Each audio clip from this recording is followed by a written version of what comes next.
उच्चतम न्यायालय ने मंगलवार को योग गुरु रामदेव, उनके सहयोगी बालकृष्ण और पतंजलि आयुर्वेद को भ्रामक विज्ञापन मामले में सार्वजनिक तौर पर माफी मांगने के लिए 1 सप्ताह का समय दिया है। सुनवाई के दौरान रामदेव और बालकृष्ण दोनों मौजूद थे और उन्होंने व्यक्तिगत रूप से शीर्ष अदालत से बिना शर्त माफी मांगी।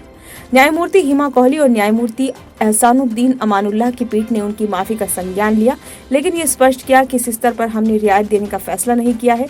पीठ ने बालकृष्ण से बातचीत करते हुए उनसे कहा, आप अच्छा काम कर रहे हैं, लेकिन आप एलोपैथी को नीचा नहीं दिखा सकते। पीठ से बातचीत करने वाले रामदेव ने भी कहा कि उनका किसी भी तरह से अदालत का अनादर करने का कोई इरादा नहीं। हालांकि पीठ ने बालकृष्ण से कहा कि वे इतने निर्दोष नहीं है कि उन्हें पता ही न हो कि शीर्ष अदालत ने इस मामले में अपने पहले के आदेशों में क्या कहा था। पतंजलि के भ्रामक विज्ञापन मामले में अब 23 अप्रैल को सुनवाई होगी। उस दिन अदालत ने बाबा रामदेव और पतंजलि के एमडी आचार्य बालकृष्ण को कोर्ट में मौजूद रहने का निर्देश दिया। इससे पहले अब मंगलवार को इस मामले में सुप्रीम कोर्ट में सुनवाई हुई। सुनवाई के दौरान मुकुल रोहतगी ने कोर्ट से कहा कि रामदेव सार्वजनिक रूप से मामले में माफी मांगना चाहते हैं। इस पर जस्टिस हिमा कोहली ने कहा कि अदालत सुनना चाहती है कि रामदेव और बालकृष्ण क्या करना चाहते हैं, उन्हें कहिए वे सामने आए। ऑडियो में कुछ गड़बड़ी होने के कारण बेंच कुछ मिनटों के लिए उठ गई। बेंच ने चुटकी लेते हुए कहा, ऐसा मत सोचिए कि ये हमारी ओर से कोई सेंसरशिप है। उसके बाद सुप्रीम कोर्ट ने पतंजलि के भ्रामक विज्ञापन मामले में अब 23 अप्रैल की तारीख तय की है। कोर्ट ने उस तारीख को बाबा रामदेव और आचार्य बालकृष्ण को अदालत में मौजूद रहने के लिए कहा है।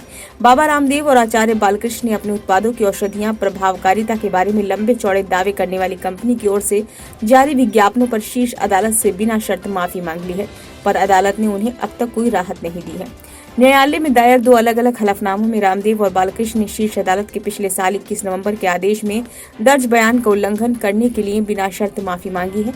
21 नवंबर 2023 के आदेश में शीर्ष अदालत ने कहा था कि पतंजलि आयुर्वेद का प्रतिनिधित्व करने वाले वकील ने यह आश्वासन दिया है कि अब से किसी भी कानून का कोई उल्लंघन नहीं होगा, विशेष रूप से इसके द्वारा निर्मित और विपणन किए गए उत्पादों की विज्ञापन या ब्रांडिंग से संबंधित, और इसके अलावा औषधीय प्रभावकारिता का दावा करने वाला दवा की किसी भी प्रणाली के खिलाफ कोई भी आकस्मिक बयान किसी भी रूप में मीडिया को जारी नहीं किया जाएगा। शीर्ष अदालत ने कहा था कि पतंजलि आयुर्वेद लिमिटेड इस तरह के आश्वासन के लिए बाध्य है। विशिष्ट आश्वासन का पालन नहीं करने और बाद में मीडिया में दिए बयानों ने शीर्ष अदालत को नाराज कर दिया, जिसने बाद में रामदेव और बालकृष्ण को ये बताने के लिए एक नोटिस जारी किया कि उनके खिलाफ अवमानना की कार्यवाही क्यों नहीं शुरू की जाए। ब्यूरो रिपोर्ट, नई दिल्ली।